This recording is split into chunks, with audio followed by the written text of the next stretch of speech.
Say cheese. Okay, that's it.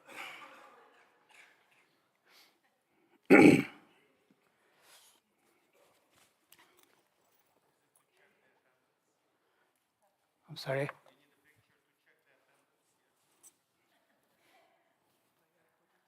Sure, please.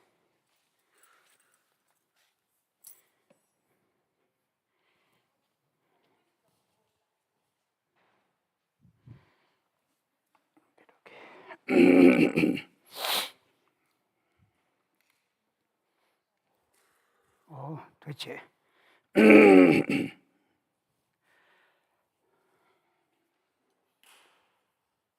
It used to be much colder, I think, in the previous, years, actually, before the pandemic.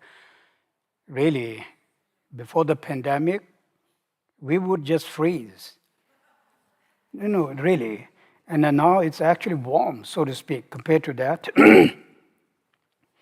So the global warming is not just a warning. I think it's happening.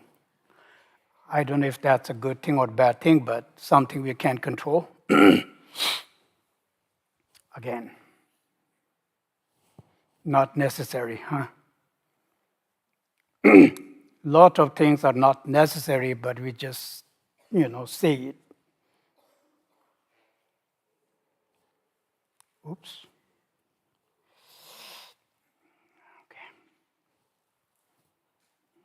Okay.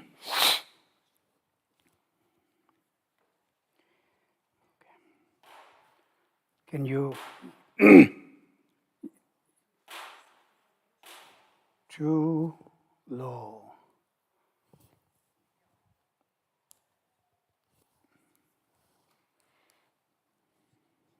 Okay.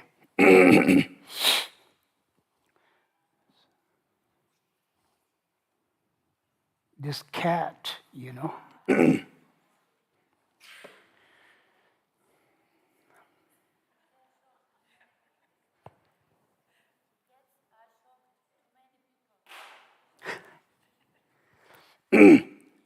90s, there used to be a parrot.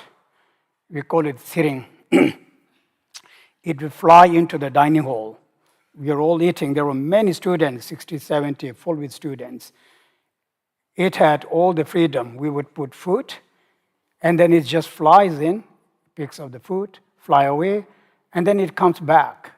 Some of you, I don't know if some of you may remember, really, called Tsering. And he used to sneak into my room up there. Actually, I had the same room. On the window, sit like this. I throw a few things. It comes, it goes. So then some people even helped with some kind of thing with that. There used to be a bird, called parrot. I guess he or she, if it's she, found a boyfriend. If it was a he, found a girlfriend because it disappeared. And I'm thinking maybe found somebody, actually. It's not the humans. So I understood that, Okay. Now we have cat. It's because of the cats. But then we also have the dog, right? I don't remember the name of the dog. Dogs. There was some student became a little bit crazy, sanctuary stuff,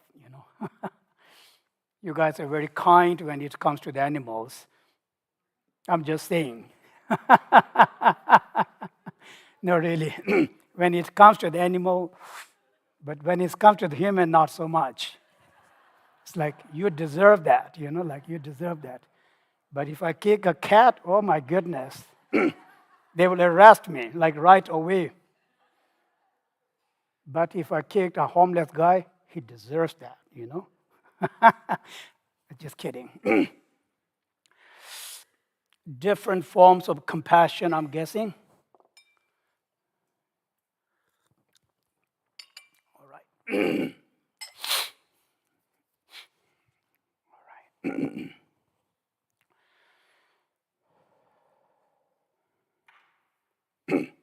Chum den de jizen jambe yang la chang ze lo kang ge lo de dim nye tin da ra nye ta ra ya nam da ya ra so ji nye tuen ge ji je a zi ke ra ni ge a tu ka ra le bam zi kang da ye se pe zuen da ra ma re men da ye dung a ye che se do cho ye ken la po che tar ze yan la ye tu cho yang de Doctor ke do ni mo ni lo le ke ka do yo don ze Maria be se do nga ni ge ge ne ken ze ra de na de ne ta je sa ke tar so yuen de lun zo ge se de be 觉察也觉当中年间的道路没在江边养来的，这点个个看到越是去道路的嘛门把绕上呢，高当点去用路多把一路的宝贝能我也在对手。上街就当坐街就拿了将就把多呀当年交税，大概去些给表虽南见着来边界的上街都不得去，上街就当坐街就拿了将就把多呀。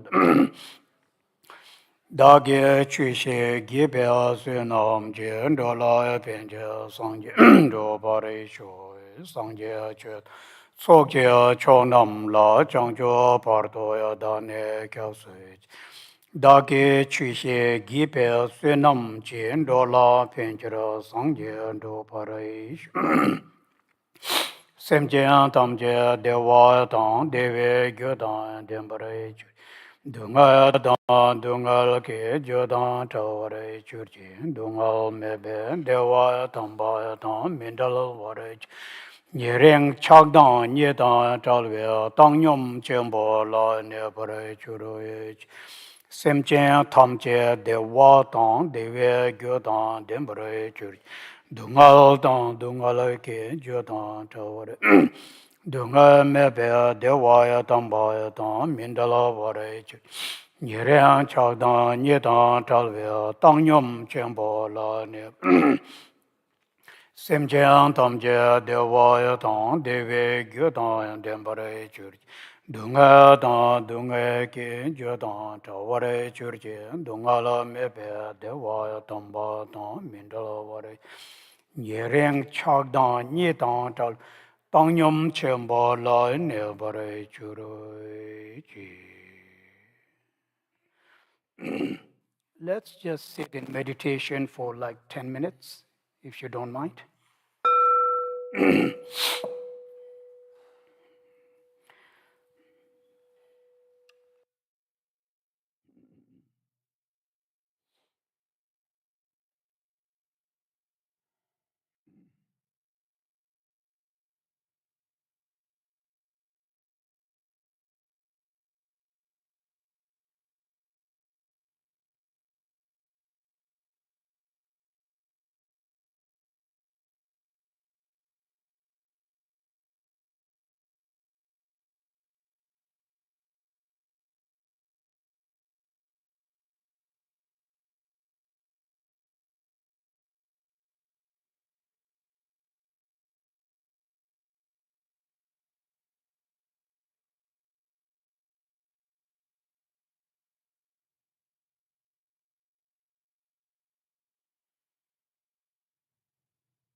All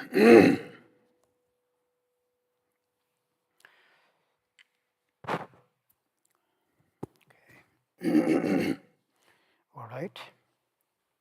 So let's see how you guys are doing in your sojong practice, the vow.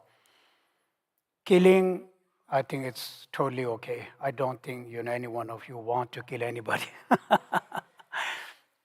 And stealing also, I think it's fine. Lying, also fine. You know, intercourse, I guess, is fine. No reason actually. So those are fine. Alcohol, I would like very much to believe that it's fine. So those are good. So you're doing pretty good, regarding that. And then the, let's say, untimely food. I trust you guys. So I'm going to say it's fine.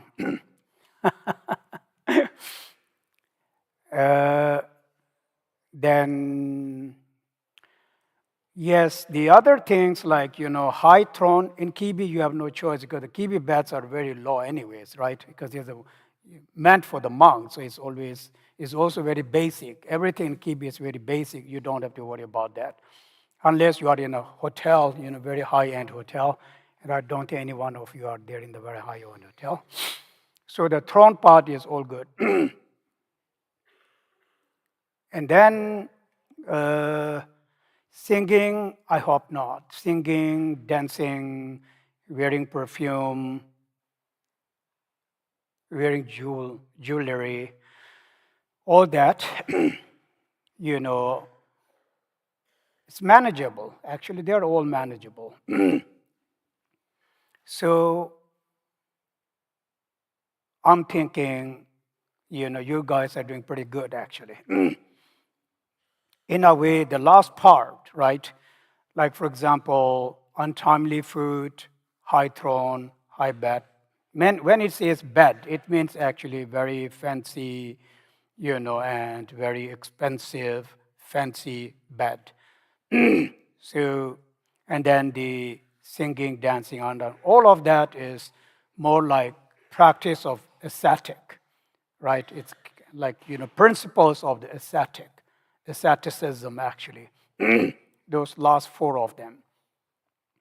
And the first four actually is really discipline, like I said, purely discipline. Alcohol helps one to gain mindfulness. So there is the discipline, there is the mindfulness. So you have, you are perfecting the discipline by keeping the first four of them and by keeping the precept of not taking any kind of substance or intoxicating, then you are really keep, let's say, managing to experience mindfulness.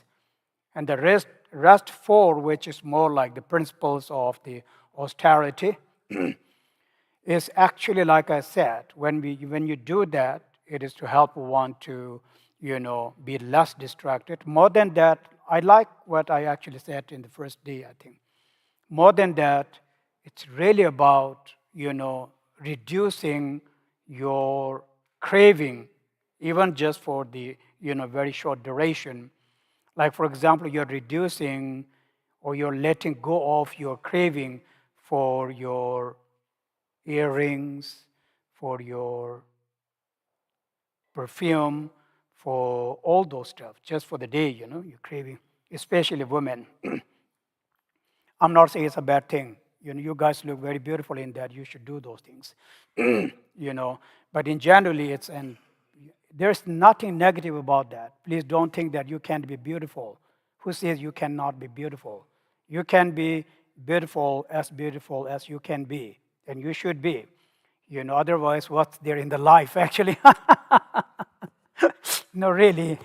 Ugly? I don't think so. Anyway, I don't want to lose my track here. So it's not misogynist many of the people think, oh, there's a misogynist going on in Buddhism. Actually, not at all. So, anyways, oops. No, then really it's like renunciation. You are renouncing that for the period of 24 hours, and you feel good about that, actually. You feel like, yes, I could do it, don't you? This is a very good sign. And then you feel like, if I can do it for 24 hours, I can as well do it for like more days.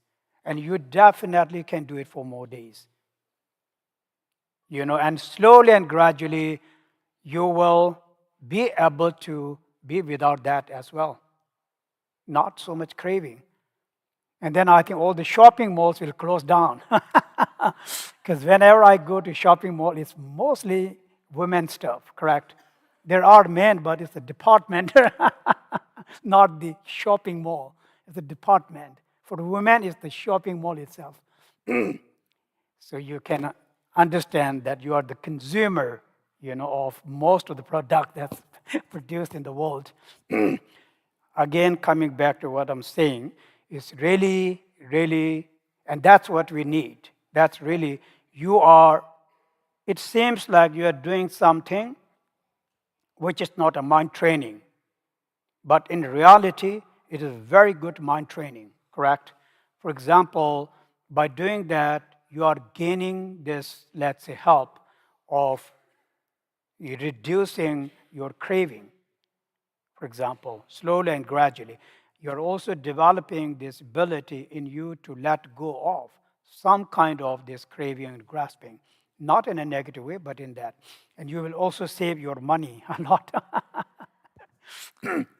Again, I'm just kidding, I'm sorry. So no, really, there is there. So when you do this, okay, there's the sogyong, two different things. Sogyong is when you do the purification, that's sogyong. After that, when you take those vows, this is a different thing. So it's two different things. First, you are doing the purification and mending, and then after that, you take the vow, correct? Yene vow, the 8 precepts for the 24-hour duration. 24 hours. So, like, this is something that you could do on your own. Actually, it is meant to do on your own also. You don't always need a teacher to give you the vow, like it says in the book. So I would suggest, that you should also consider doing this actually on your own too, in your own time, especially during those very, special days. Usually it's the new moon and the full moon. And then during the special occasions like Buddha's birthday, Enlightenment Day, the Dharma Chakra Day, there are many of those other. And because of the day and your sogyong and everything, it really aids up, the merit aids up, becomes very, very strong. These things come together. When auspicious, like when this, let's say, the auspicious conditions comes together, it creates auspiciousness around you. And it brings about a very auspicious result as well, so to speak. And this is why we, we, let's say, we advise that we do, of course, every day, but especially most, of course, so you guys will not be able to do it every day since you have, to earn your living. But then once in a while, especially those once in a, let's say, while, yes, like once in a month, once in few months, you need to make sure that you did it, okay? Otherwise, who is gonna come and tell you to do it if you don't do it on your own, actually? So you have to make this decision on your own, on your calendar. This is the day when I'm going to do it, and you must do it. Otherwise, you're waiting for what exactly? Life just, goes by, really, in a blink of an eye. It's very true. And then Right now, when we have this opportunity to do it, we must really, really take benefit of it, advantage of this. This is a very, very good thing to do. Mundane things we do everyday life, so we don't have to be so very excited about that. What is so very exciting about the doing same stuff again and again, Sometimes we should also, do some other thing that's good for you, that's good for others as well, correct? Why not? So anyway, so something just came up in my head. All right. So before we go into the book, there's another thing I wanted to share. So yes,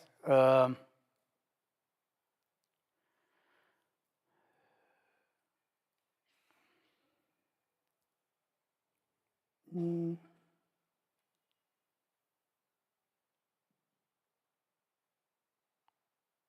the reality of, or the truth of the things, and then how they are known to us are two very different things. For example, we the way we perceive things is not in accordance with way how things are, but in accordance with how they are known, not how they are. Correct? For example, I'm known differently to different people. I'm known as Khenpo to some I'm known as a Dharma Mitra, to some I'm known as a Tsering. Many of my friends call me Tsering. And then, of course, to some I'm a brother, to some I am an uncle, to some I'm friend, to some I'm enemy, I'm guessing, those things. So I'm known, this is how you are known to the people. And accordingly you perceive that. I am none of them, correct? I'm neither brother, neither friend, nor enemy, nor brother, nor son, none. But that's how I'm known to that very particular individual, so that particular individual perceives me in that very particular fashion. Right? This we talked about yesterday, the name, for example. It's how we function. Like we call this a book, because this is how it is known to the world, not because this is a book, but because this is how it is known, correct? Just like any other stuff. But in reality, it is neither book, it's just an existence, that's it. If this was known as a table all along, we would not be calling it a book, correct? We would be calling it a table. But that is not how this stuff is known. So if I say this is a table, everyone thinks, oh, this is not a table. It's a book. But in reality, it does not matter whether I call it a book or a table or a fire or water. It's just a name. A name given to it by us. There is no reality to that at all. Is there no? Like my name, for example. It doesn't mean anything. I'm not my name. You are not your name. If I had a different name when I was born, I will be known differently. Every single phenomena, we mistake the name, the idea, there is a name, and then with that name, you have an image. Like when you say Khenpo or something like this, Dharma Mitra, or people who know me. With the name, you immediately experience an image of me, correct? And then you think, oh, that's the person. That's not the person. That does not have the function of the person, correct? It's an image of name, it's a sound. There's not a name. Can you see how clearly that is? So, anyways, I brought it up because yesterday we talked about dependent, arising, interdependent nature of the phenomena. Is what it meant really. But at the same time, there's a function happening around there on its own, so to speak. So, how things, This is why Chandrakirti also says that, I cannot debate with I do not debate with the common people because common people know things how it is known to them. And I do not want to, sort of debate with that. But that's actually not how things in reality are. It's very simple from that point of view. So we never actually see things from their reality point of view.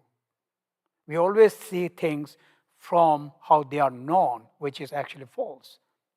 All of our craving, attachment is born because of that, because of this misconception that we have regarding the object. Now, if you would know the reality, there's no reason for me to grasp. There's no reason for me to have that fixation. Right now, we have fixation. To some, I'm uncle. To some, I'm brother. To some, I'm a son. So like this. So they have this fixation. But I'm none in reality. My body is none. My mind is none. But because of the fixation, there's the fixation of me being a brother, me being a uncle, me being a son, me being a friend, things like this, correct? That is your fixation. That is not who I am. Am I right? So, this is how emotions are born, correct, from that fixation. Zimpa, we call in Tibetan, Zinpa, that fixation is a good word. We have, fixation.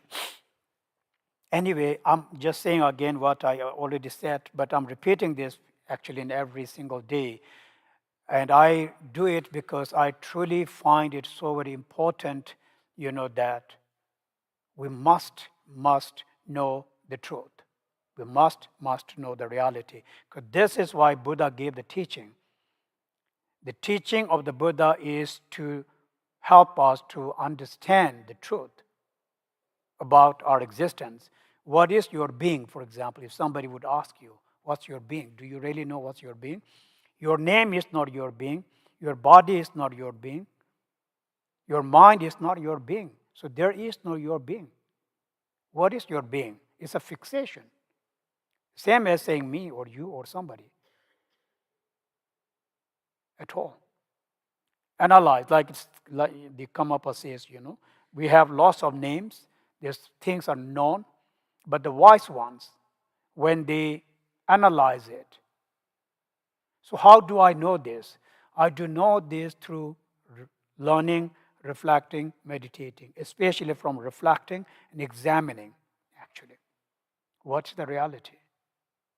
What is the reality of anything at all? Again, we must know that we must go beyond there being something reality, there being something not reality. Again, we have fixation. Okay, so the reality is there. That's not what I'm saying. That's how we get trapped. So we, like I said yesterday, I'm guessing, we say, oh, existence, there are no existence. It's all emptiness. Immediately, I'm fixated to the emptiness. I make God rid of the fixation of the existence. Now I fix my mind to the emptiness. All right, so there's the same. It doesn't matter. You didn't gain anything. You just again develop another fixation to another thing.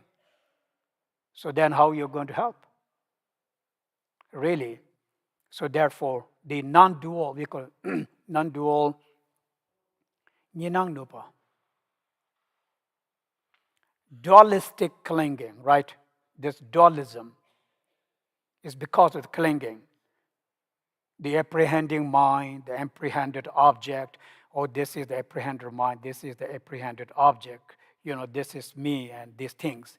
This is the emotion, this is the, those things. All are fixation, actually.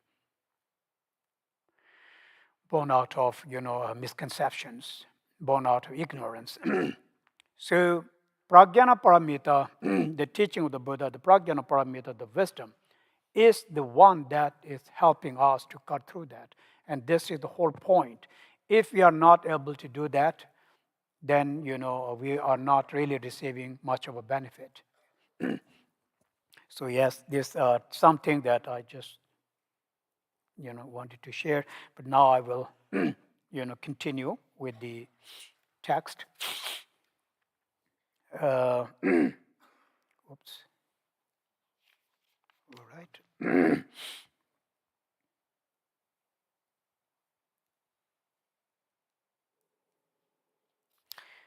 Okay.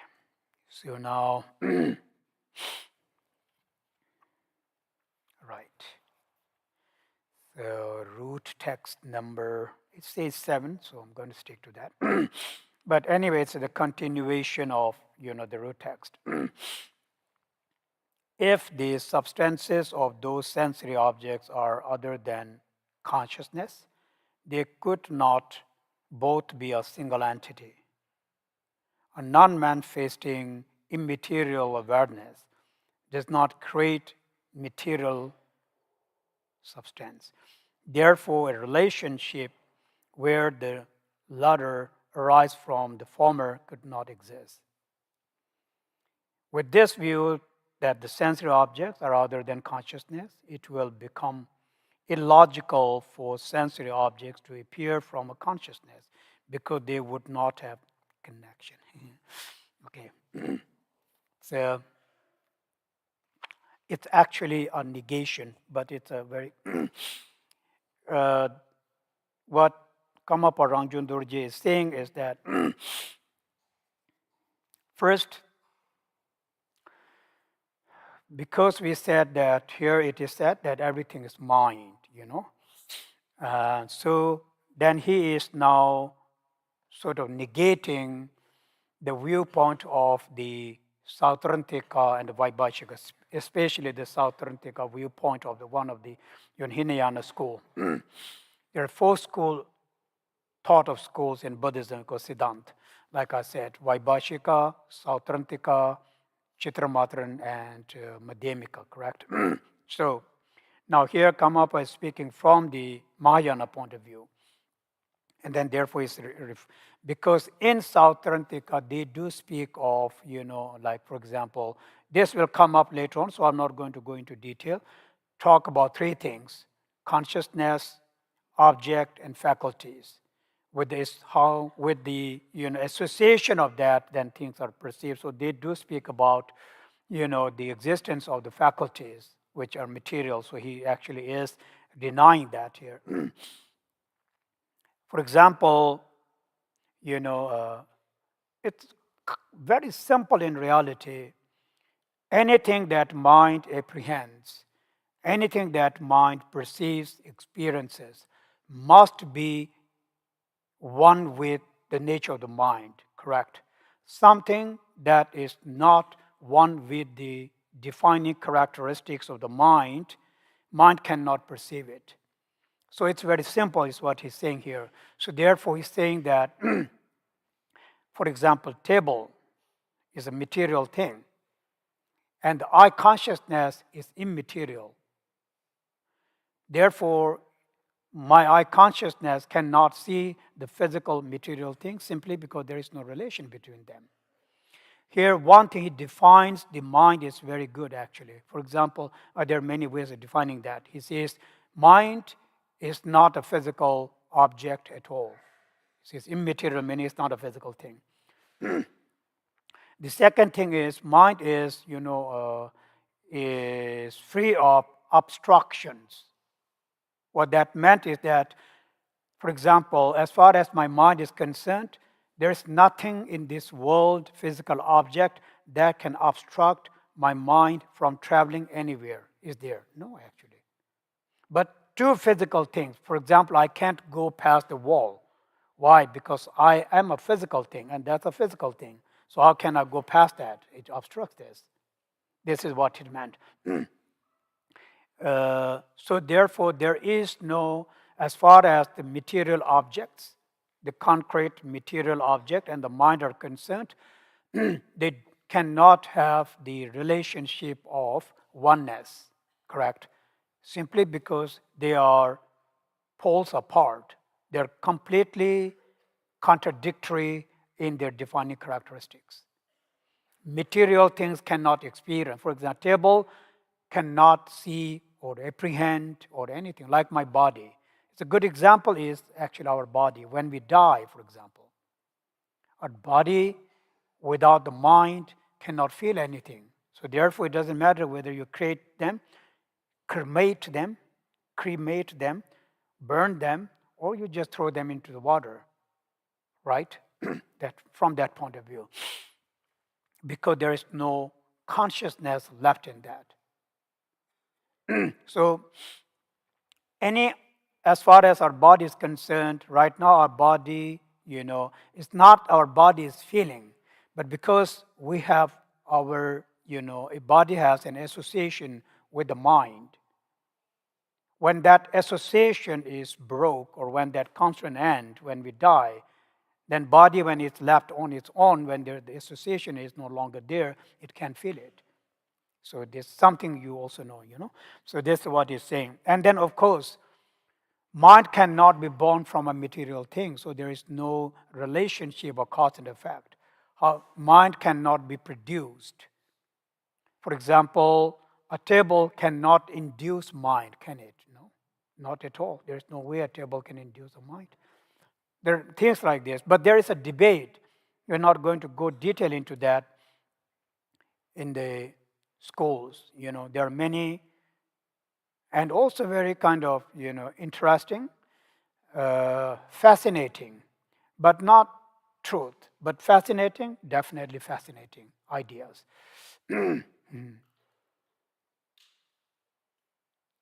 I know some of you may be thinking something about that, but so we are not going to go into detail about this.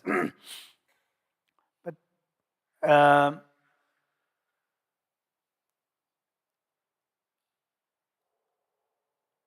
nowadays we have this sensory, correct? Meaning like, for example, you go to the door and then somehow it opens up on its own, so to speak, be it elevator or be it a train or anything, just kind of sense that. So people know there is mind in that. It knows you are coming. I actually really don't think that's the truth.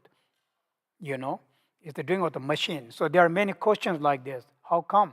It's not true. Things can have mind. And anyway, not going into detail of that. So this is what it says here. It is up to us whether you agree with it or not. In reality, it doesn't matter.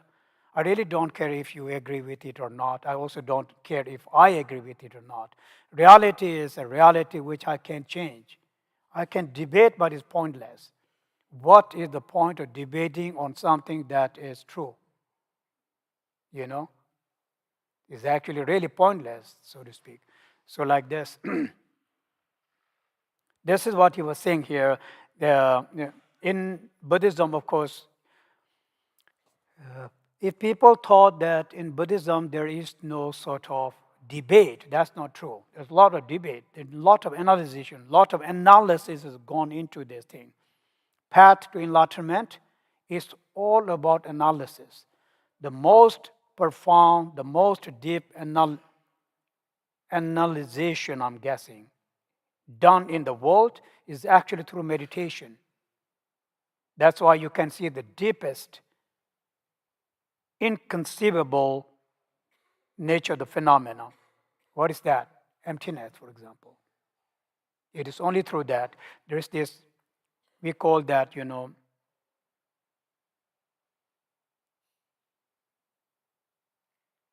valid indirect cognition. Jepatsema, anyways.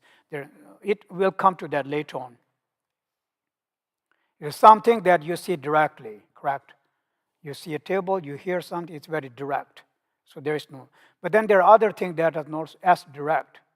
Something that you need help of some logic, some reasoning, and through those logics, through those reasonings, you understand the existence of something. Like, smoke. And then you guess that, oh, there must be a fire because there's a smoke. And then when you see this swan, and then there must be some kind of pond there, water, and most of it is true. So with those kind of signs, you understand, even though you don't see it directly, but indirectly, you're not wrong about the object. You are right about the object. You see a fire, a smoke coming out of chimney, and you know, oh, there's that. What's that? Fireplace in the house.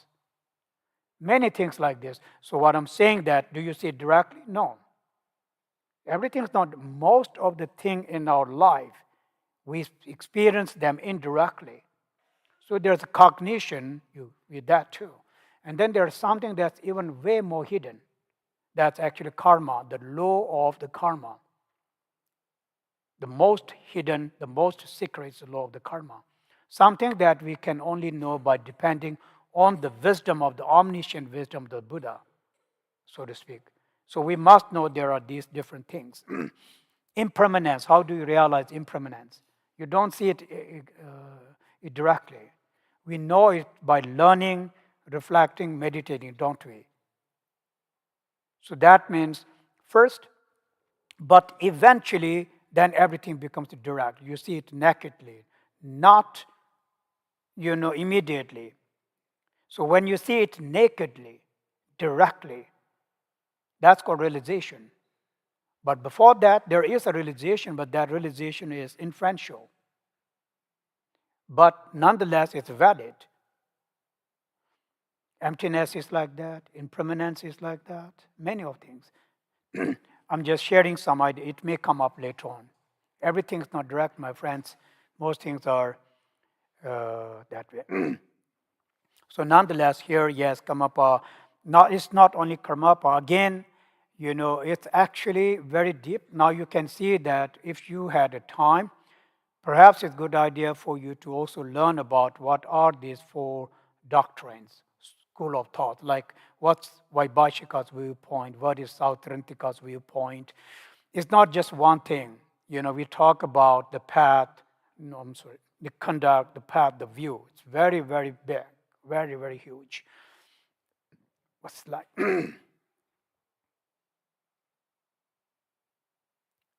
Knowledge, wisdom that you will gain from that is really, really unlimited.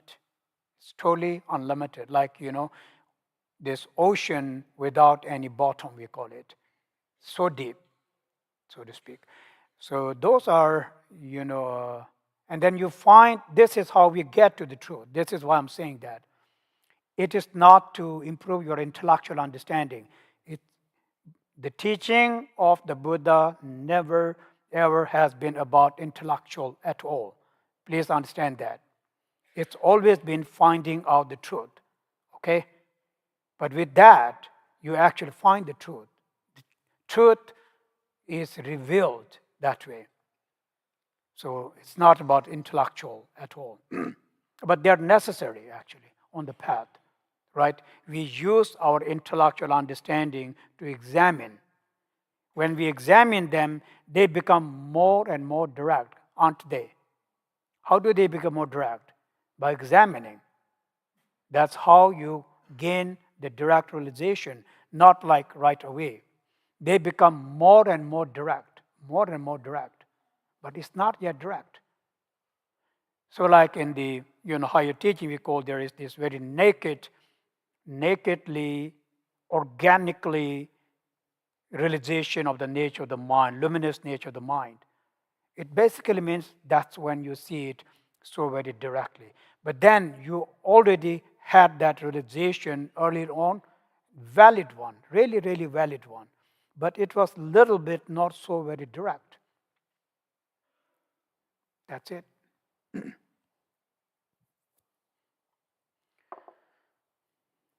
This is Tsema stuff.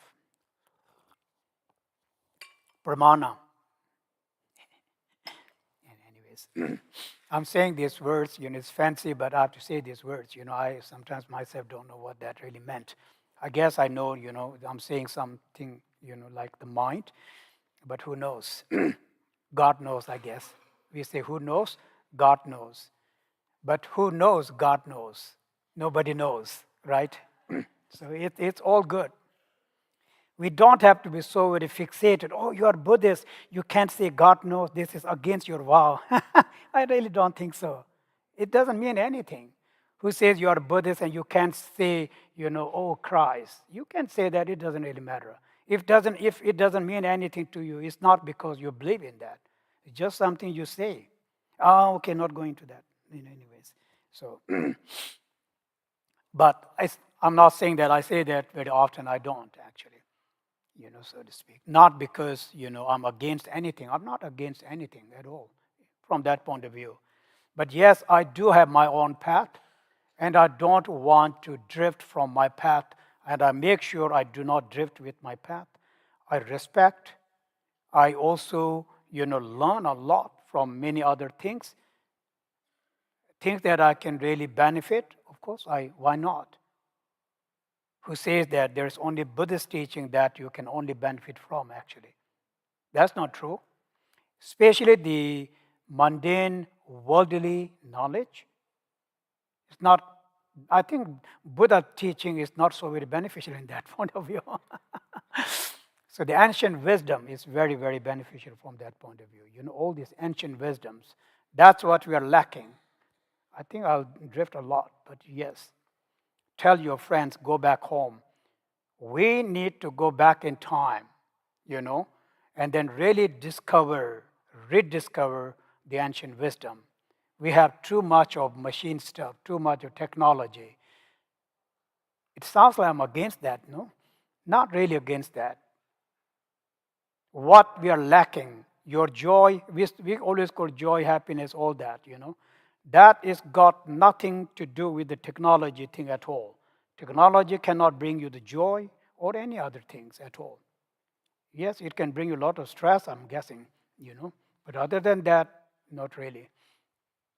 Anyways, so going back to that, the ancient wisdom from India is the most rich. I'm not going to say culture, but the wisdom really, really, of course, in China, and then I guess, in other many, like I'm guessing Greek, all things like Socrates, all this. Anyway, the ancient civilization, the humans. Okay, I must go with that. These things. Combining them, combining them, blending. It's very important. Don't think that they are sort of against each other. They are not. We can very much use the ancient wisdom, and they can very much help you to also gain, much deeper understanding of what we are studying. So therefore there is that blending. But you do that with your own wisdom. First you learn, and then with your own wisdom, you really with analyzing them. So when you analyze, you find so much depth in them, so much relation, and so much similarity between them. So you cannot deny one or the other, actually, so to speak. All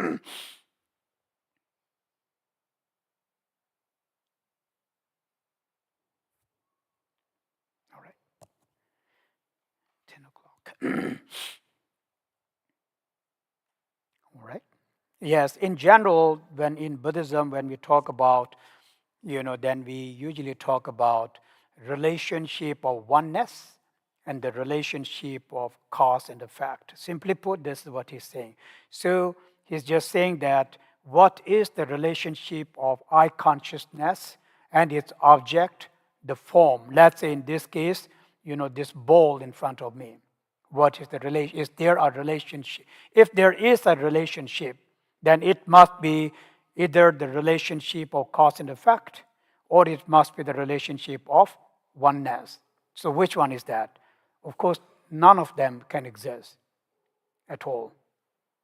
What is he proving here? He's proving that this is why everything that mind sees, that mind perceives, is none other than the defining characteristics of the mind. So that's why everything is mind. Because nothing can appear to the mind that which do not have the defining characteristics of the mind, simply put. What you see, what you hear, what you feel is your mind. They must be one with your mind. Very simple. Then there is the correct, the relationship of oneness, correct? The habitual patterns, habitual tendencies. That we'll come to that later on.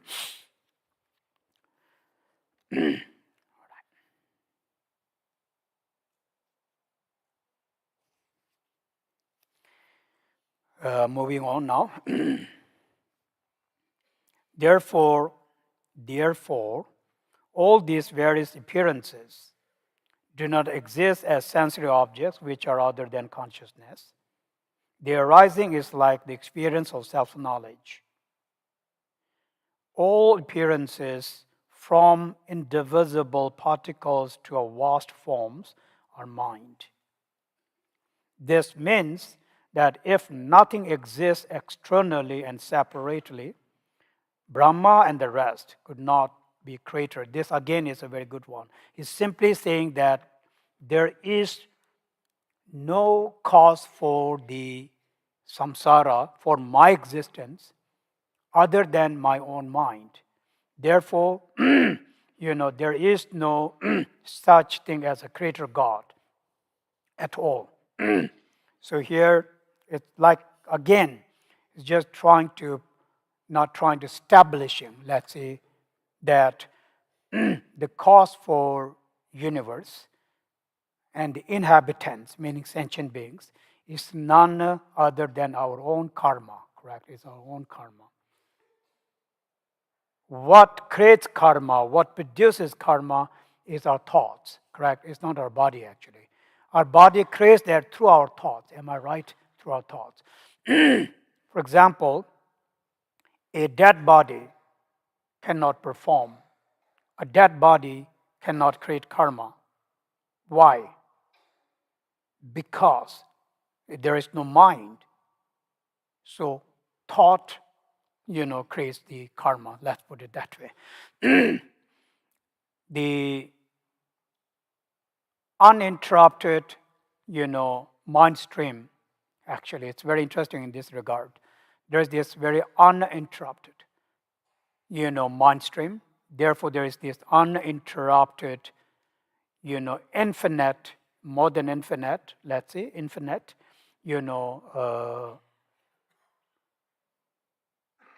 habitual mental impressions, mental imprints accumulating every second, every minute.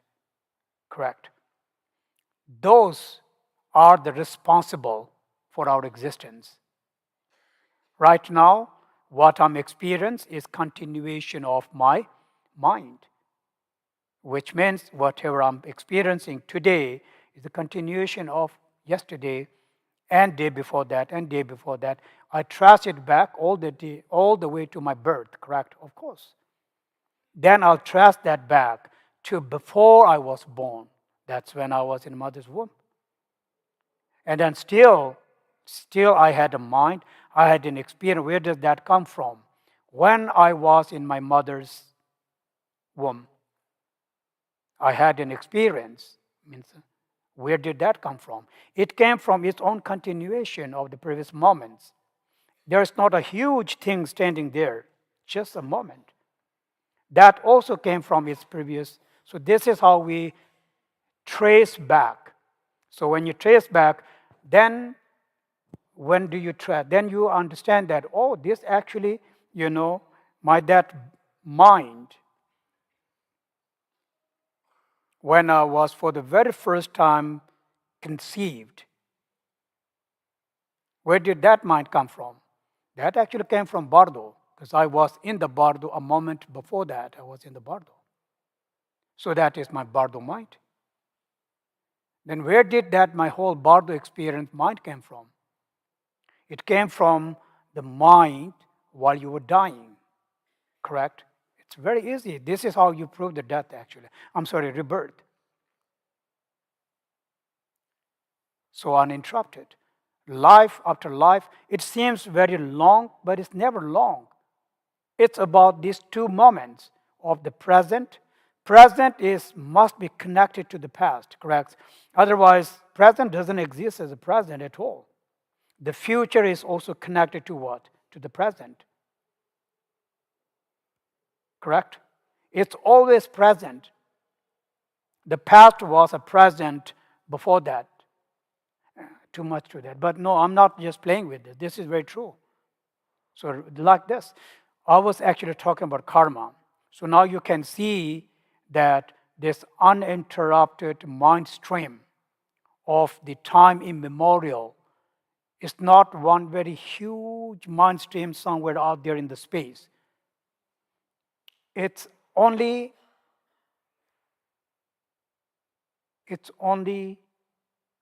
a split of a second. That's it. There is no, this is why we get confused with our beginning, like beginning of the time. There is no such thing as that. It's a split of a second. Like here also. Where did all this begin, somebody would ask. It begins here, it ends here. It's not like there is this, string of thread somewhere you can just go and it's just the mechanism. This is what I like about that mechanism, between the first moment, the second moment, which you cannot prove as as a very concrete, solid entity, can you? Because it's not a concrete. This is why the mind, immaterial. So here, when it says that it's karma, that our mind, creates the universe, be it the universe of human, be it the universe of animal, be it the universe of any kind of other beings, God or anything. At the end of the day, it was this thing in my mind called, mental imprint of sudden, we call it karma, correct? Subtle impression.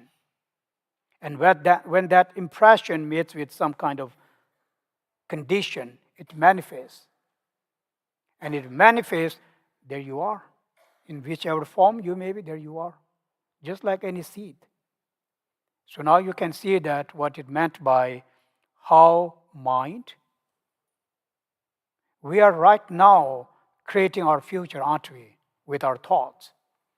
And with our body, but with the association of the mind, with the association of the thought. Thought is behind everything, behind the speech, the verbal speech, behind the physical activity. Just on their own, they do not create karma. If there would be no thought, it won't create a karma, correct?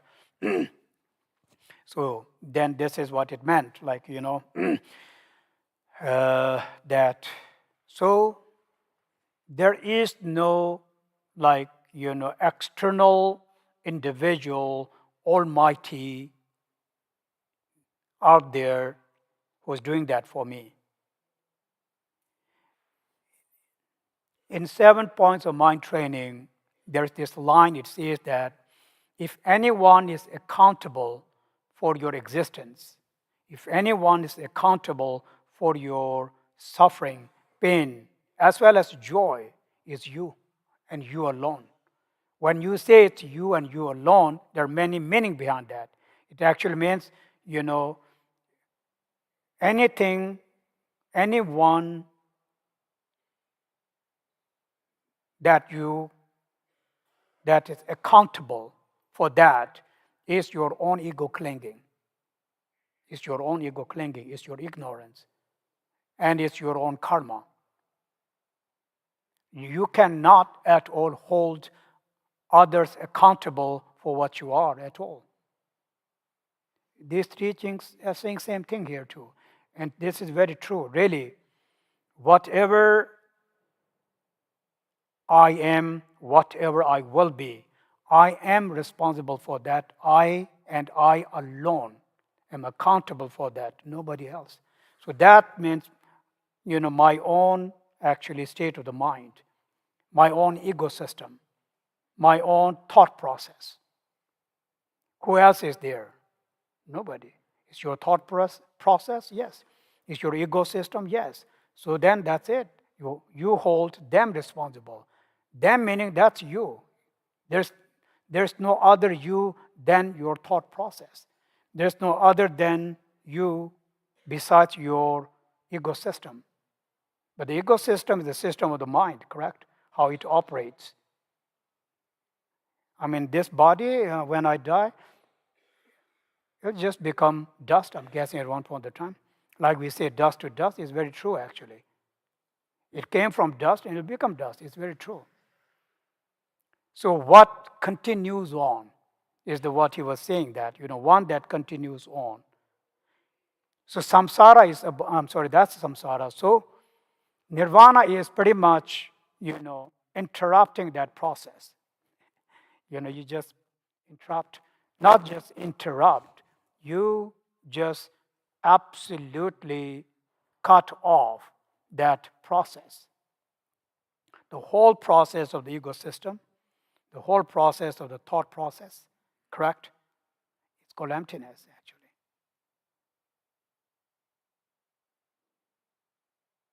When that's done, that's it.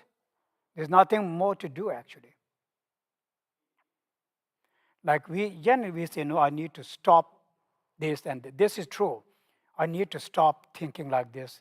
It actually means that's true. You must do that, but you must do that with wisdom, okay? Not emotionally, you can never interrupt them. It only will increase them. So you use wisdom and try to use wisdom and method.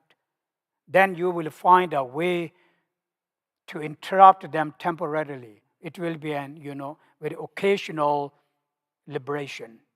Sometimes that occasional liberation is so short, like only 15 minutes or maybe like a second. But nonetheless, that was, a liberation, correct? Or maybe a liberation of occasional liberation of a day or something. Really. Anyways. So yes, this is what he was saying, like that. Uh, that how with our mind and mental thoughts ecosystem really brings about our existence, our being, correct? So yes, that's the samsara. There's nobody else. So we should not really blame, people for that, okay? Other people for, yes.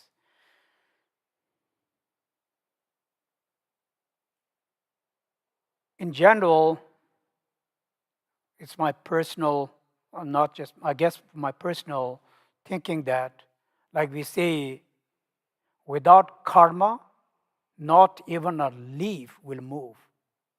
It's actually how I think it, as far as I'm concerned. Nothing in my life will function without the karma. Absolutely nothing. Any function there may be in my life, the whole process is because of the process of the karma, actually, that's happening. Karma in the form of result, karma in the form of condition, karma in the form of seeds. They're all called karma, correct? It's not just one thing. So when they stop, like when I die, for example, what comes to an end? The karma that brought me this existence. So I will disappear completely and absolutely as this person. So I no longer will exist from this person in that from point of view, no. But then my mind will continue, like that. So,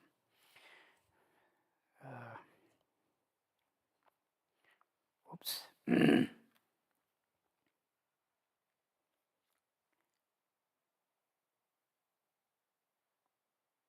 Brahma and the rest could not. Okay, so I'm going to continue. This is,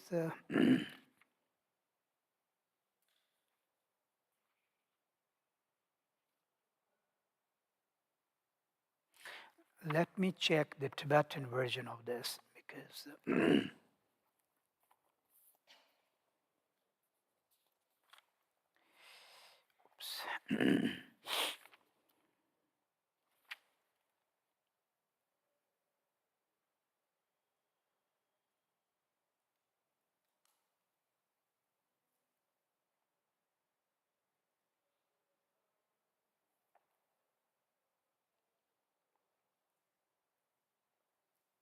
okay, yes.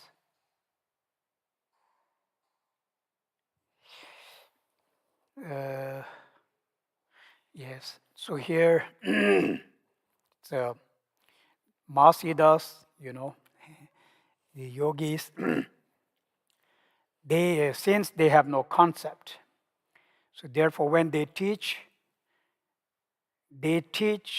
you know,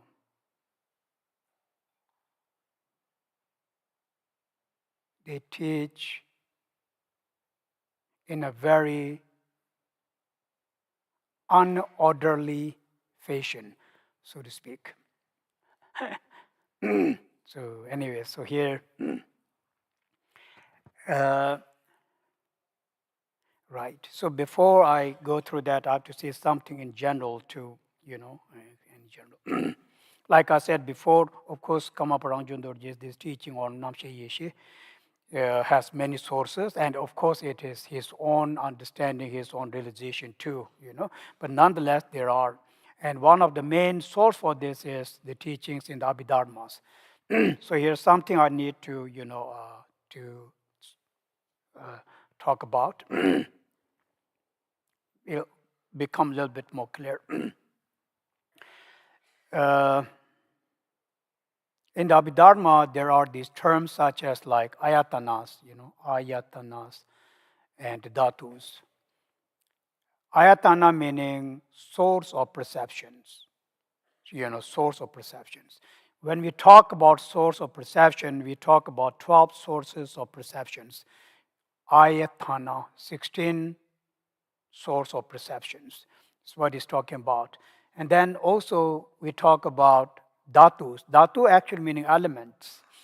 When we talk about dhatus, then here what is added to the ayatana, to the source perception, in the source of perception, these actually are the six faculties, six sense faculties, okay? Like eye, ear, nose, tongue, and the body faculty. And the mental faculty, we'll come back to the mental faculty, okay? Six of them. It's very easy. And then, of course, you also need the object, correct? Six objects. Six objects. For example, the object for the eye sense faculty is the visual form. For the ear is the sound. For the nose is the smell. For the tongue are the taste, tangible objects, and mental objects. So these six objects, six faculties. They are, because they induce, the eye consciousness is induced when there is a meeting of the object, the faculty, and then they induce the eye sense faculty, eye sense consciousness. Okay, so just, and it's same with the remaining of them. And since I think you guys, have no problem in understanding that. Now, when we talk about 18 dhatu, they're named dhatu, then we add these six consciousnesses. These six consciousnesses are the resultant, actually. There is a meeting, of the faculties, of the object. Through the meeting of the faculty and the object, what is induced? Like I said, eye consciousness is, generated. Ear consciousness is generated. Nose consciousness is generated by the meeting of the object and the faculty. Simply put, this is how it happens. So all the phenomena that we talk about, the physical phenomena, the mental phenomena, can be summarized into this actually 12 dhatus, ayatana, source of perceptions. So there are a few things that is kind of interesting. So I will touch on that.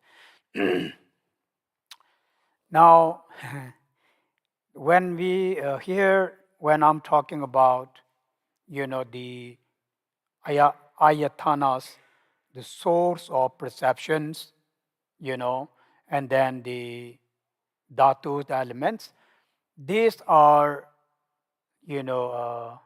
primarily the viewpoint of Sautrantika viewpoint. Within the Buddhist, four schools, it's Sautrantika actually. So we'll not go too much into detail right now. So here, because according to Chitra Matran school, he just now denied the external things, correct? So therefore, they cannot talk about the physical faculty, physical object. There is faculty, there is an object, but they're all mental, actually, mental condition. We talk about, okay, another thing we talk about is actually in this regard. Again, it's coming up later on, so, but nonetheless, I need to mention right now, actually, so that have some clear picture.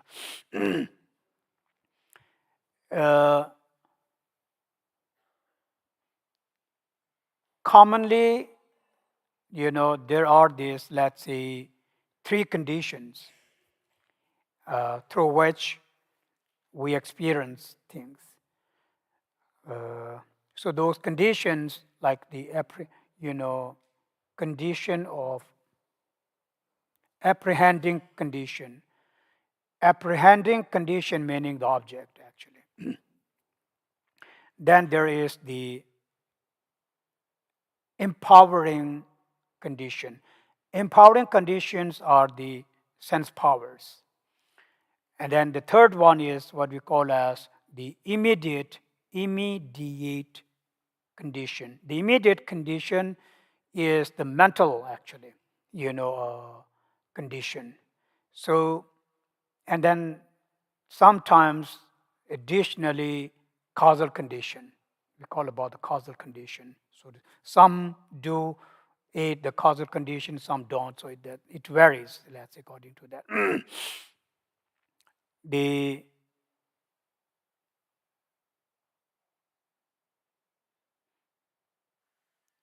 I already actually said about this earlier on, that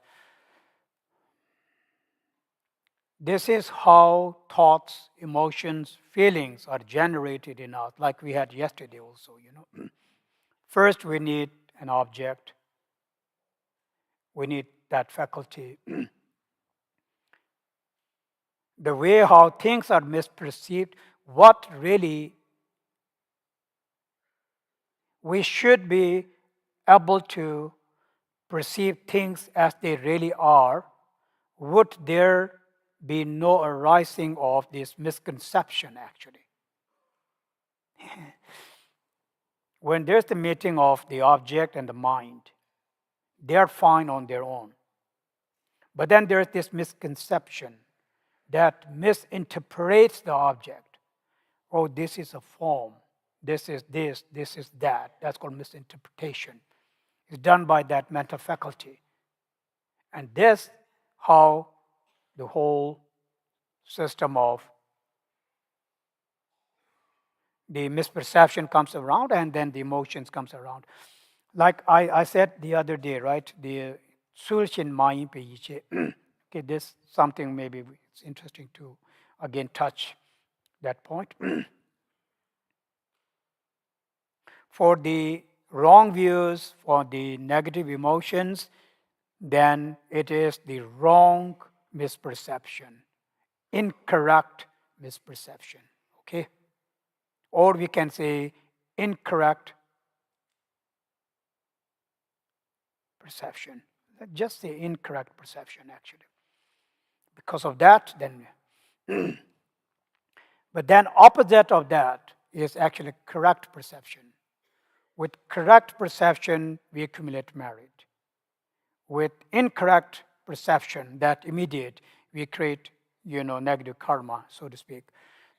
Like engaging in any generosity, discipline, or meditation. Like when we do meditation of Shine Lakdong or Kerim Dzogchen, any kind, those are, let's say, let's call that correct perception. So with the correct perception, with the help of that, we accumulate, let's say, wisdom and merit for higher rebirth, for liberation. That's the function of the correct belief or correct perception. With the incorrect perception induces negative emotions. Correct perception induces the positive, let's say, thoughts. Just for the sake of understanding that, it's very actually it's very important really because I can very much with the help of especially with the help of awareness. My very first thought may be incorrect, but with awareness, I can alter that to the correct. I don't have to go through that actually. It's not that you must go through it. We go through it because we lack this wisdom, this knowledge, this awareness to notice that this is incorrect intention. That's why. But if you notice, if you become aware, first moment, the second moment, as soon as you realize that, as soon as you notice, become aware of that this is, incorrect intention or incorrect view, you interrupt right there. Like, for example, then you may, in that very moment, almost simultaneously, take refuge in the Buddha. You don't say, I take refuge, Buddha. You don't open the book. Not like that. In that very second, you think of what, let's say, renunciation. Again, you don't have to read for that. You feel guilty of that, correct? That's a very good sign. So what are you renouncing? You're renouncing your previous thought. Am I understandable what I'm saying? Yeah, actually, we can do this in everyday life with the correct view. So now what do we need for that? Awareness, mindfulness. Tempa and Shejin. Okay, Shejin is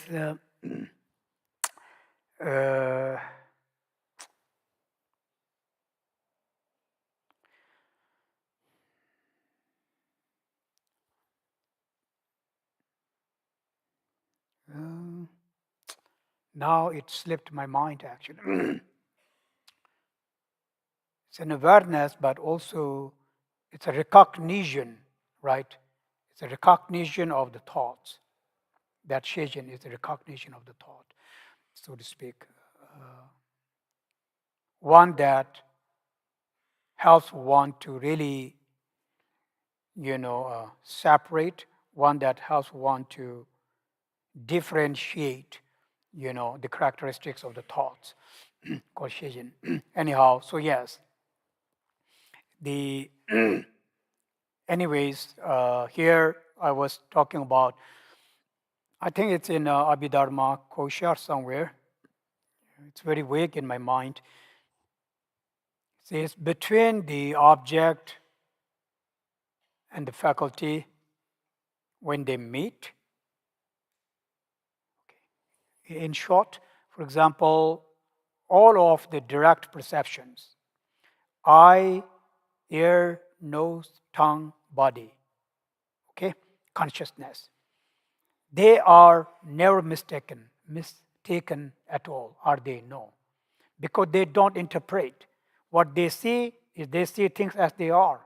They're never wrong.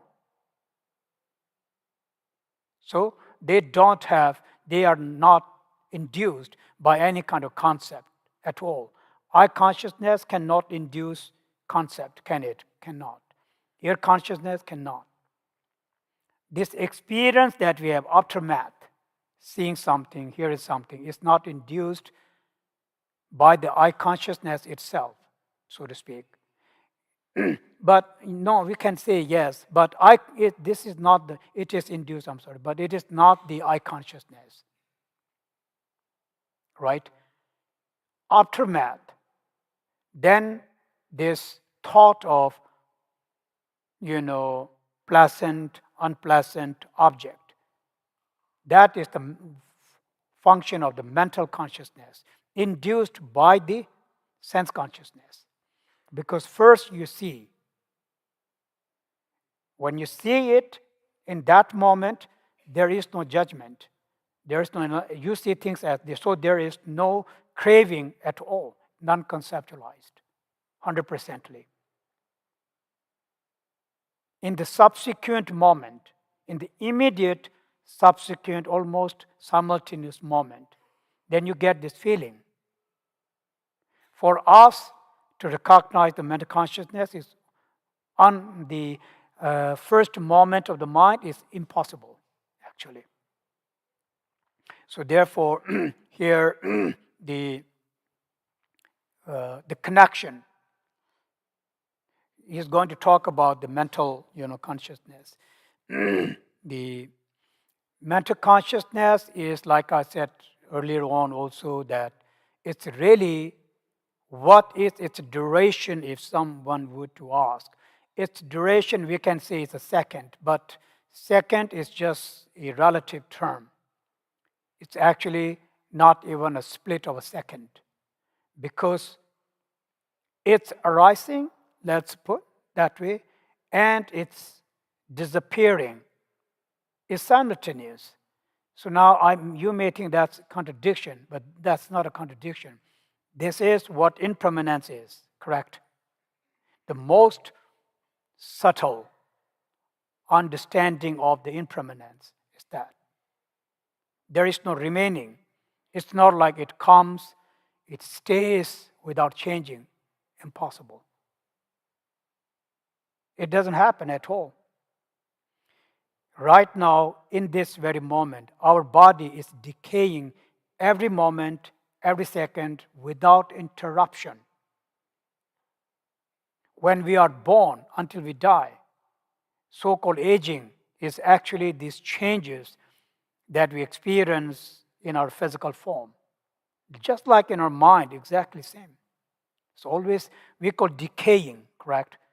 Decaying is very much the nature of phenomena. It doesn't mean it becomes bad. Decaying not in the sense like it becomes ugly or bad, not that.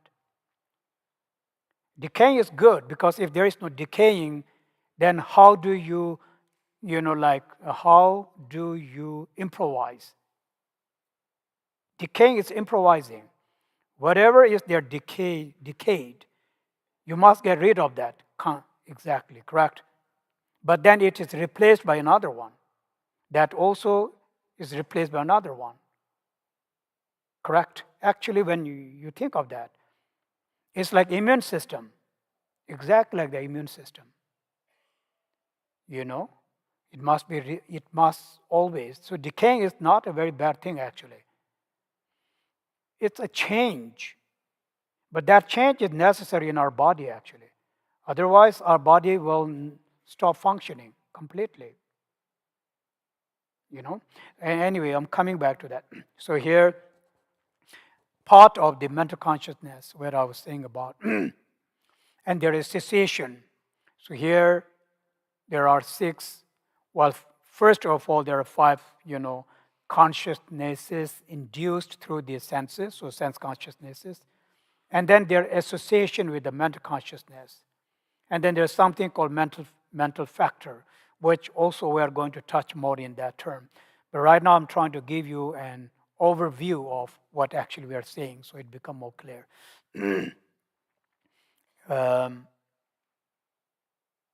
So yes, but the things that we learn from here is how can we, grow out of that. This is what I'm trying to explain to you, really. Grow meaning, what can we do about it? Correct. So what can we do about that? That's why I brought about the awareness, the mindfulness. But then you understand that it means we need to also learn, reflect, meditate. Meditation is very much the foundation for that, those things.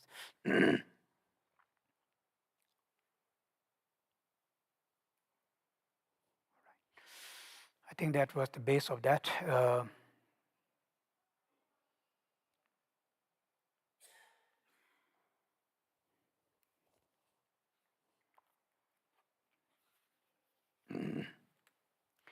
All right.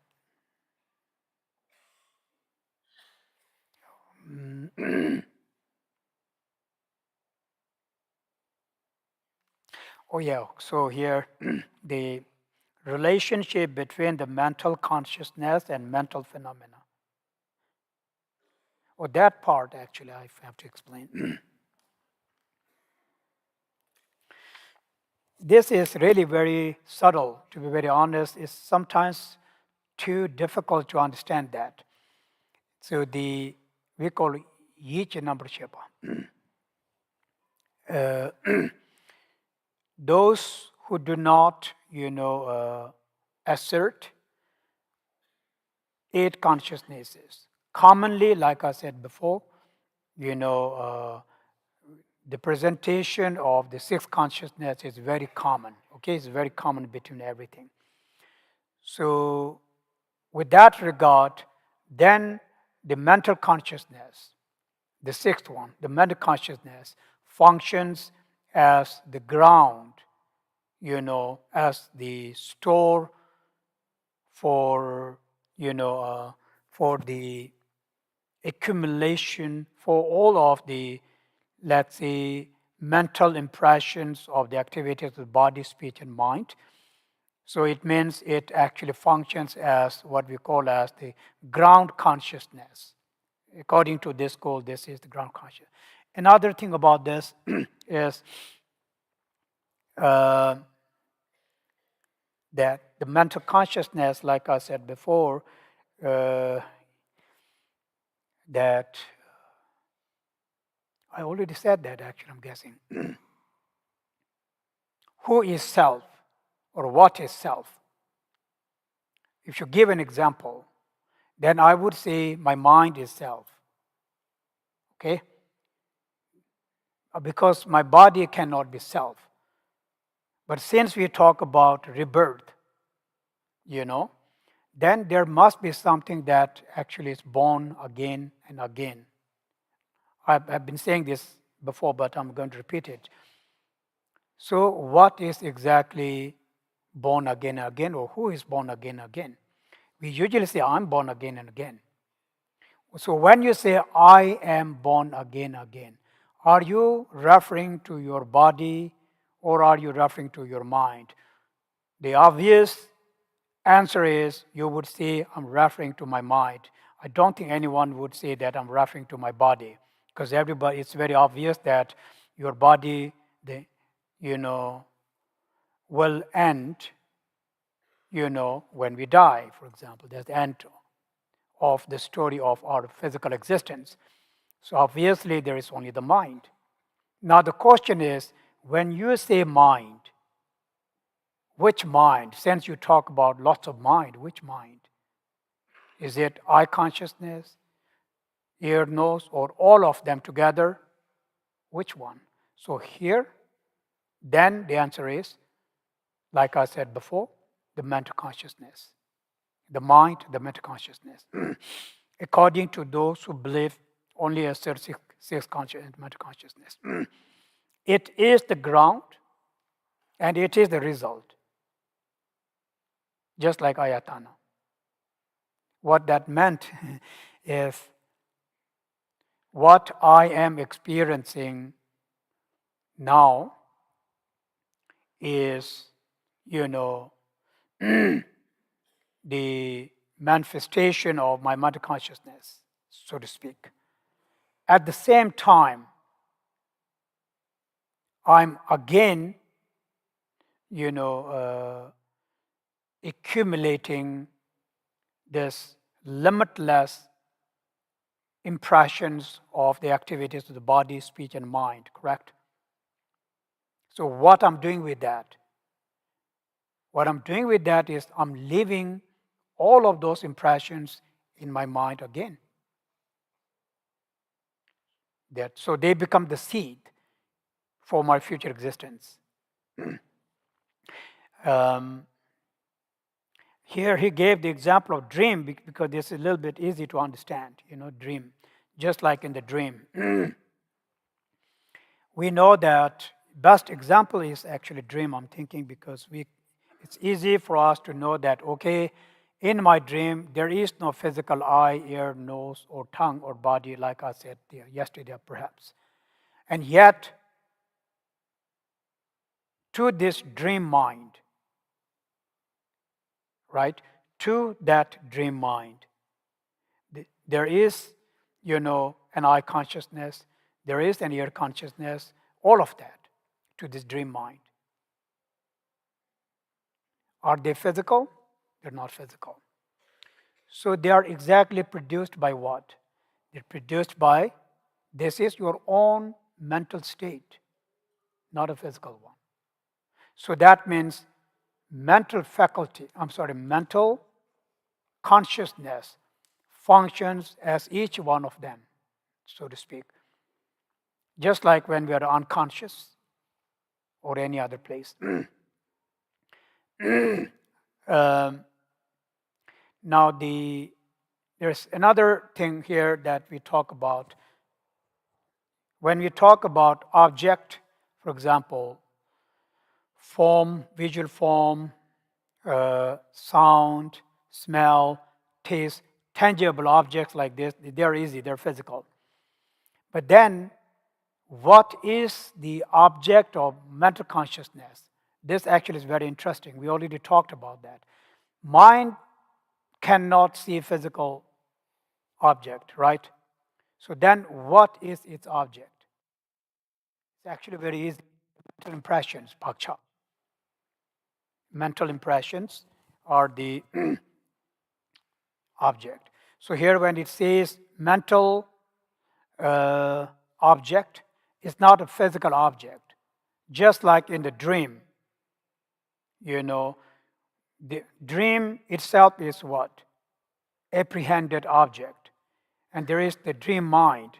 So dream mind is experiencing that dream. But this whole dream is not a physical thing. It's what? The mental impressions of your daytime. Just simply put, you do a lot of things during the daytime, and sometimes in your dream you see them. You're seeing that whatever you're experiencing, your mind is experiencing your own mental impressions of your daytime mental impressions, the very strong ones. It's not always the case, but very strong ones. So now you see there is an apprehender mind and apprehended object. The apprehended object are the mental impressions. So with the mind, it's like that. It's all of the hell realms, hungry god realm, bardo, for example. It's a very good example, right? Are they true? No. Whatever you see, experience is pretty much in the mind. The whole hell being stuff and everything. But nonetheless, to this bardo, mind of the bardo person, they do exist externally. At least that is the way how they see it. There's a good example, for example.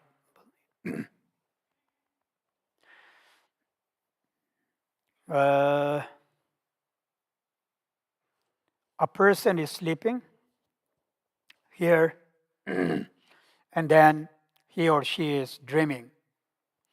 Let's say he or she is dreaming that they're drowning, of having a very, very this drowning, let's say. And then there is this individual with clairvoyance. And he can see that he or she is, going through this fear in the dream, and then he wakes him up. When he wakes him up, then that person realizes, whatever that drowning thing was simply a state of mind. So as soon as you wake up, there's no fear, correct? Why? Because you realize the truth. Whatever happened actually never happened in reality. Okay, now again, this part, what I'm saying that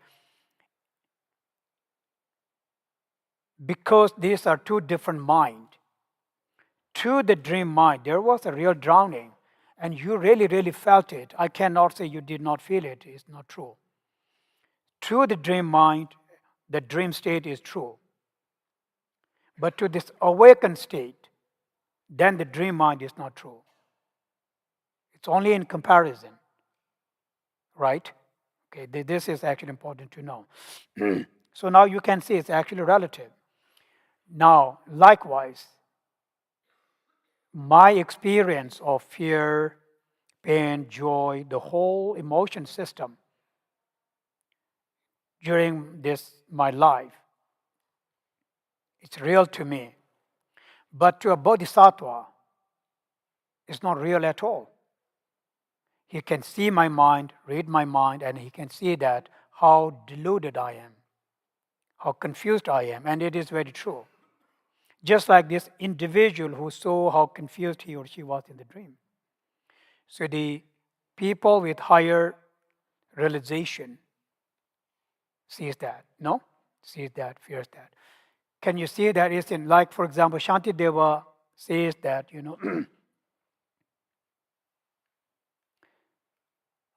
the mind of ordinary person, common person, will be affected by the wise person.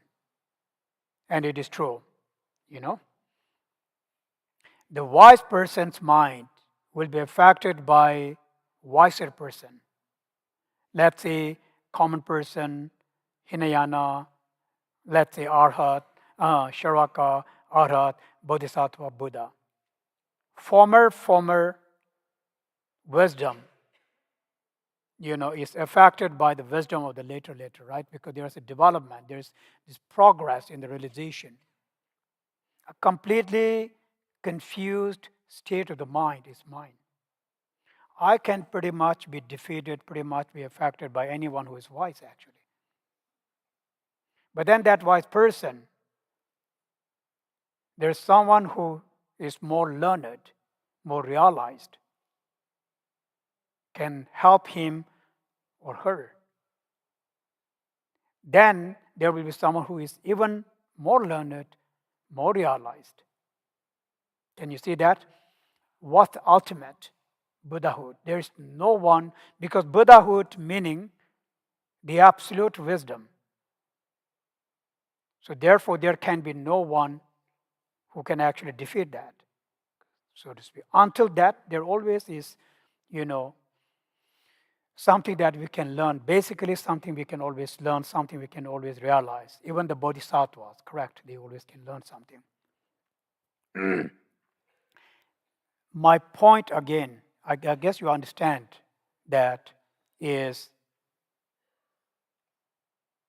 until we arrive to this absolute realization of the complete, absolute, omniscient state, the absolute reality is not yet seen, correct?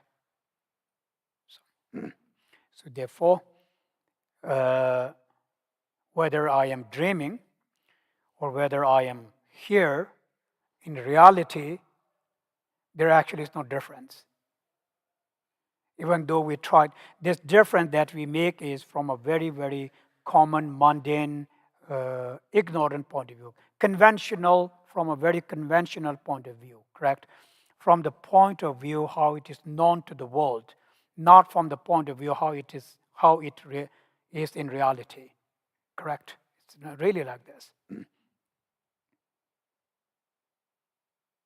So what is known to the world is induced by our ignorance, correct? 100% induced by our ignorance. So there's no reality to that at all. Anyway, so coming back to this state of the mind and other things.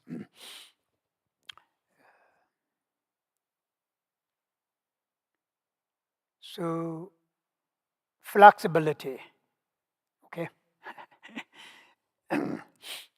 We need to be a little bit flexible. Okay, I kept saying we are fixated, we need to do something about this. So now I'm saying what we can do is that we can be a little bit more relaxed and be flexible. Don't be too stiff, like Shamron used to say, too stiff, in your mind. So that's fixation. Have some flexibility. Really, we need some flexibility here. So this knowledge, this wisdom, the reality helps us to have some flexibility. So for the Buddhas and Bodhisattva, there is a flexibility. So this is why they agree with everybody. Not because everybody is right, but there's a flexibility. No, really. It's not because I'm wise and that, no. But there is a flexibility. There is a flexibility from the conventional point of view.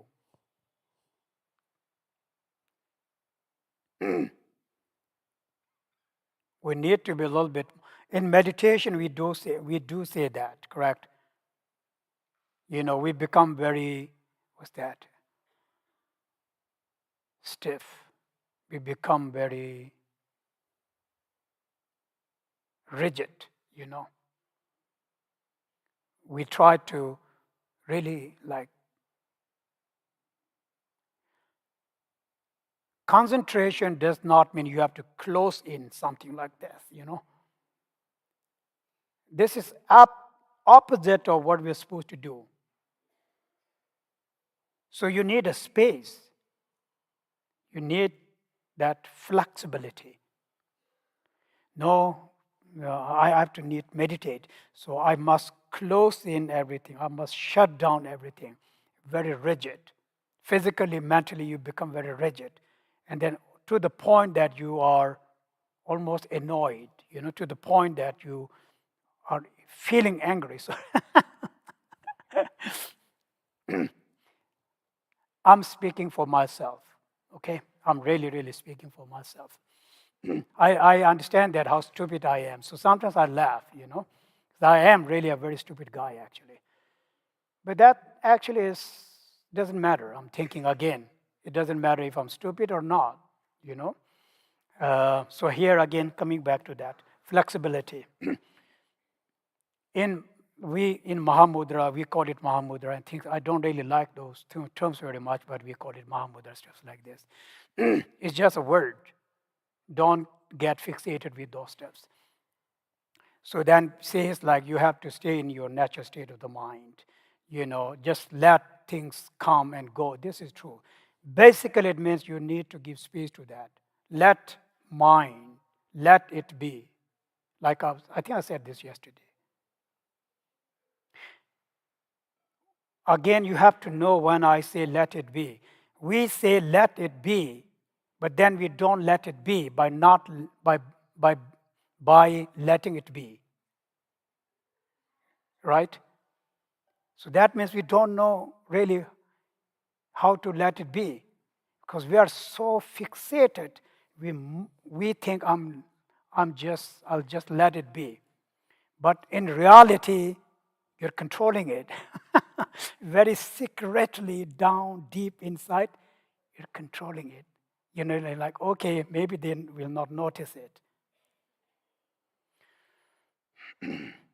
Nothing is hidden from the mind. It's called self-awareness.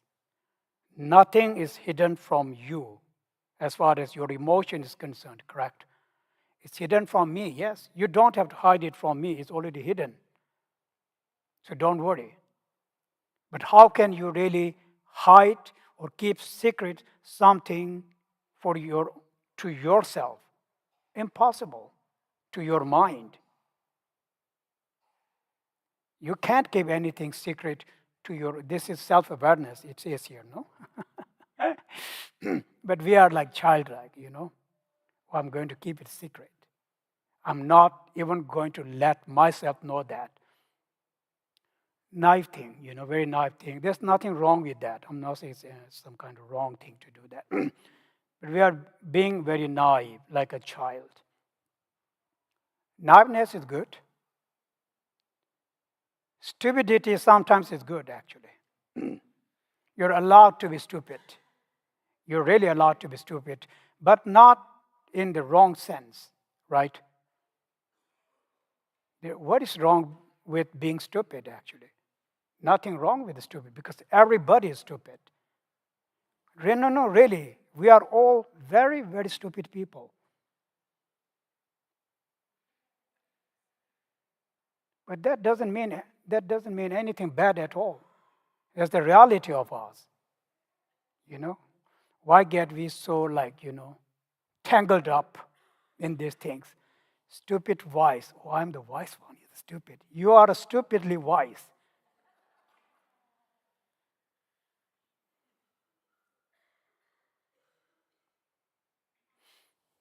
I think I ran out of stuff to say, so I'm going to stop here.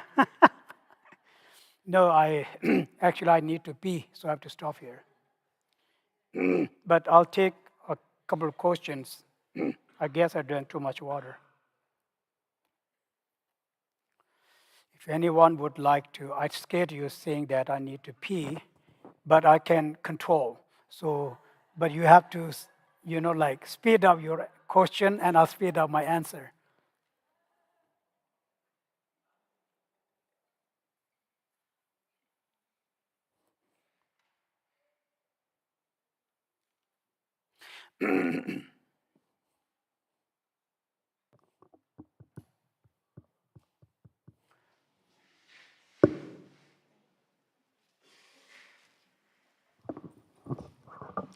Khenpo, thank you for your teaching.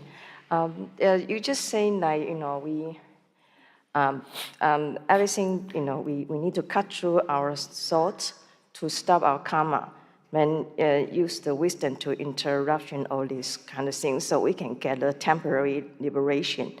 So I want to ask is like, okay, first what is the karma? So everybody, we are here, so we have the common karma. To me, Khenpo, to have teaching here means that because we always say like everything is appears from our mind. So this kind of is a common karma, like everybody here. But of course, everybody has different, I say, knowledge or learning from Dharma. So in the common karma, we all here have a teaching, but in different karma, we have a different understanding or feeling of this teaching. Am I right? Right. Okay, so the other one is that we want to use wisdom to interrupt it. So how is use meditation to Awareness. awareness. But as my understanding, because we always have in the daily life, so means this kind of awareness when you use meditation, so we can increase our awareness. So this is supposed to be pause meditation because every emotion actually it won't come out when we do meditation, but actually come out when we are in daily life. So the meditation actually is to increase our awareness during daily life. Am I right? Yes.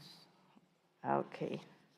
And the other one is like you also say like five skandha is never wrong because when we see is what we see. They all show it as truly there. But the wrong thing is our mind distinguish. We think this is good, this is bad. So when we have some distinguish, so it become our karma because you said your how you say you make a judgment. Right. So we need to stop this kind of judgment. So just let everything appear as it is, but we don't interrupt it. We don't interrupt it with all these things. So we are active to reduce our emotion, and active. Accordingly, we can reduce our karma. Okay. So she basically repeated what I said, the whole teaching. Nobody's true. So, okay. The we take help of mindfulness and awareness to work with emotion, one thing. The way we create karma is with negative karmas are induced by incorrect view. Positive karmas are induced by, let's say, correct view. That's what I said. Yes, it is true. There is a common karma and individual karma, actually. It is true. So, yes.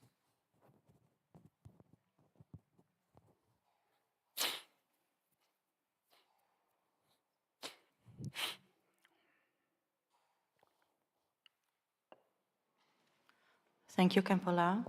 I would like to ask, according to Karmapa's view that he is presenting, how does the world come into being if everything is product of mind? Like, is there also no material basis or like a basis for the objects that we perceive that is apart from our mind? For example, stones, trees, nature, water. Is everything produced by mind? Right, okay. So yes, the two things, the material world and the and our experience.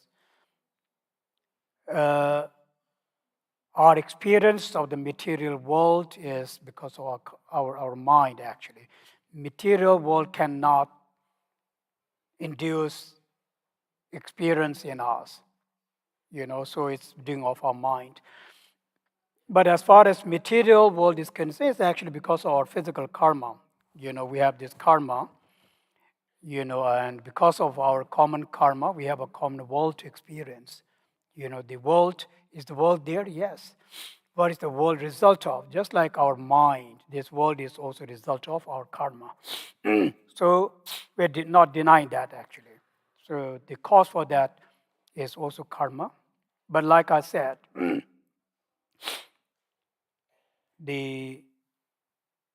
there can be no karma without a thought. So therefore, when with our verbal, speech, with our physical activity, they become positive, negative, not because of the physical activity, but because of the thought behind that. So this is why it means everything is karma, right? But then at the same time, they do bring us this physical world. So they do exist outside of our mind, but it's also because of karma. Thank you. And I have another question. If nothing can be outside of our mind, then what about new experiences? They are also out of our mind. If you experience something, it cannot be something that's outside of your mind, correct? Right, but if, as I understood it, maybe I understood it wrong, we cannot experience anything that is not in our mind, right? So I understood it as if like we need to have that imprint already in our mind before we can be able to experience it. But that would kind of imply that we are not able to make new experiences or like have new discoveries, for example. Yeah, that's true. That's true. But they are newly experienced, aren't they? Okay, every day you have a coffee, but every single day is a new experience. You can't say it's the same thing experience from yesterday, but you are having the same experience, but freshly. Any happiness, joy we experience, right, is fresh. Even though it is the same joy from the previous days. So every moment, as soon as mind feels it, it's actually fresh. But it is true that, we experience them again and again that way. It's freshly experienced because the mind is fresh. The mind that experiences is fresh. So it's always freshly experienced. Yeah. Thank you.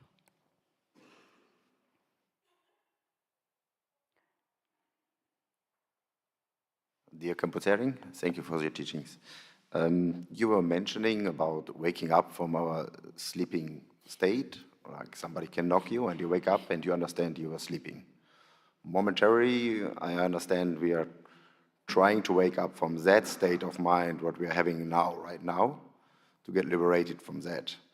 What guarantees that the next level after this awakening, we are not like in the same kind of idea that we wake up from that level, and in the next level, we understand again we are dreaming, but on another level. So what do you mean by another level? What's the another level? Waking up from that level, what we are So now, we wake up from the dream to this level. to now, right. Okay. From here, the only next level is realization of Arhat, Sharvaka, Arhat, Bodhisattva, Buddhahood. That's our perception. Even if that's way, that's what we know about this state of mind.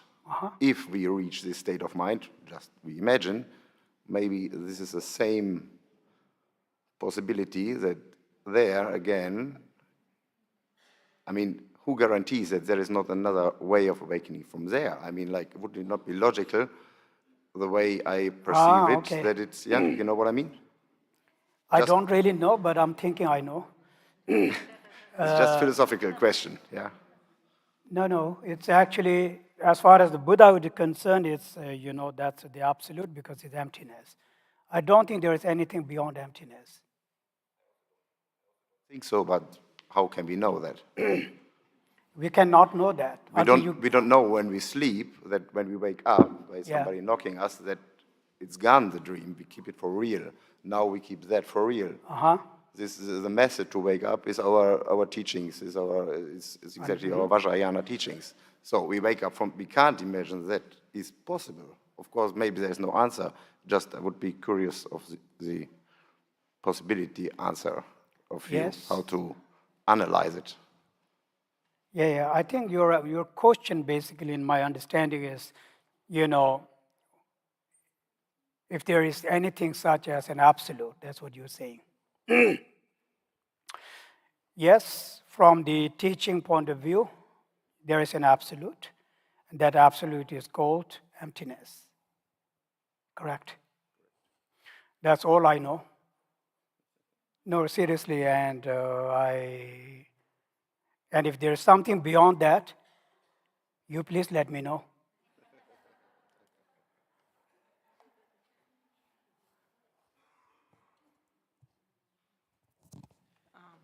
Khenpo, if I understood you right, you said that we are alone responsible for everything, our happiness, suffering, and so on. But what about when the teacher or guru comes into play? Because His Holiness Karmapa said at the first evening that the fact that we are here is due to our own merit, but also because of the conditions and the teacher. Yeah, the conditions. So this is true. Yeah. That's two things. But it is actually without the seed, condition can do nothing about. The root cause for it is the seed, correct? You have to have a merit. Conditions is always there, but you have to have that seed, let's say. So that's what I meant. Okay. Yeah. Another question is, can we in our dreams produce karma? As far as I understand, no. There's a debate on that. So usually in the dream, you do not, from the very common point of view, you do not create karma, actually, because it's, because it's an illusion state of the mind, so to speak. It's what they say. So yes, this is a very common point of view. But if you think more subtle point of view, there can be a debate on that. But I'm just going to leave it to this, saying that there is no karma. Okay. Thank you very much. Sure. All right.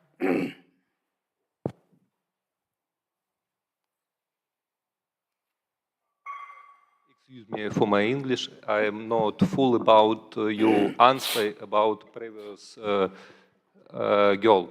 She asked how is we something solid, but our mind not solid. How this is appear? You answer this is by karma. Okay? But this is question was not about karma. How appeared solid if our mind not solid? Yeah, so there is no relation. She asked about this. Yes. Yes. Yeah? So what about that? Your answer is because karma. Yeah. But this is answer. Yes. Yeah, that is my answer. Because everything is karma. But how this is appear by karma? Yeah. It's karma, it's karma. All about appear by karma. Yes. How? What do you mean by how? Our mind not solid. Yes. So, But something in our mind solid.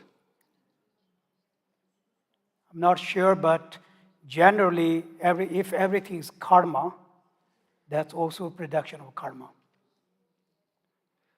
If your body is also because of your karma, how can not be this also karma? It's production of your karma. So there are different types of karma, right? Karma for house, karma for body, karma for mind. Therefore, our mind is solid. Not sure if it's solid, though. Karma is not a solid, not a physical thing. Solid is our mind. I'm not sure what you're saying, but, the world is our karma, yes. Excuse me. You said our mind not solid. Yes. But solid is our mind. No. Solid it's our mind. Oh, I'm not saying that How your... it appear in Okay. our mind? I see. I'm not saying that this house is mind, actually. I am not saying that this house is a mind. This is not our mind? The house is, of course, not our mind. This is from our mind. No. The way how you experience, the way how you interpret, all of your experience regarding the house is your mind. This is outside by Otherwise, you our have mind. to be my mind. I don't think you are my mind. The way how you experience things, everything, is your mind. Otherwise, we don't build a kibi, if it is your mind. But our It's our own mind. experience regarding the universe is our mind. Okay, I have to stop here, excuse me. I really need to go.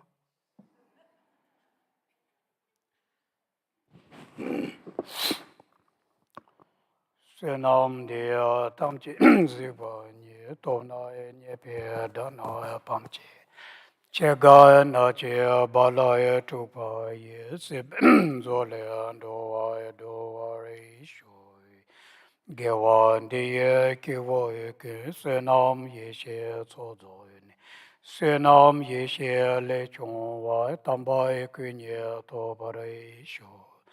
Menjuro lombo kuya tashi sho yanlaya tujo sungye tashi sho tadalaya time tuje tashi sho gyalvya kusong tuje tashi sho